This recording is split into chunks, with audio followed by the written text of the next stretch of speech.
ତ ମୁଁ ଆଜି କଲି ଆମ ଛକରେ 10 ଟଙ୍କାର ଫୁଡ୍ ଚ୍ୟାଲେଞ୍ଜ। ତ ଆପଣମାନେ ନା ସବୁ ପ୍ରକାର ଫୁଡ୍ ଚ୍ୟାଲେଞ୍ଜ ଦେଖିଦେବେ, କିନ୍ତୁ 10 ଟଙ୍କାର ଫୁଡ୍ ଚ୍ୟାଲେଞ୍ଜ କୋଉଠି ଦେଖିବି ନଥିବେ।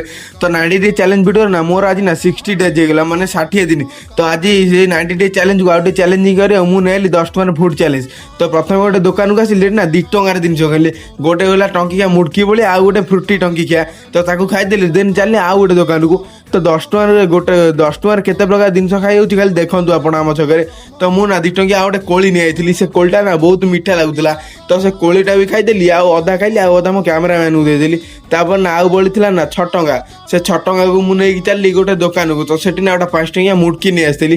ସେ 5 ଟଙ୍କାର ମୁଡ଼କି ଖାଇଦେଲି। ସେ ମୁଡ଼କି ନା ବହୁତ ଟେଷ୍ଟ ଲାଗୁଥିଲା। ତ ମୁଡ଼କି ସବୁ ଯାକ ଖାଇଦେଲି। ଖାଇସାରିଲା ପରେ ନା ତ ବାକି ଆଉ ବଳିଥିଲା ମାତ୍ର ଟଙ୍କାଟା। ସେ ଟଙ୍କାଟାରେ କ'ଣ ଖାଇବି କ'ଣ ଖାଇବି ଭାବିକି ପଳେଇ ଆସିଲି ଆଉ ଗୋଟେ ଦୋକାନକୁ।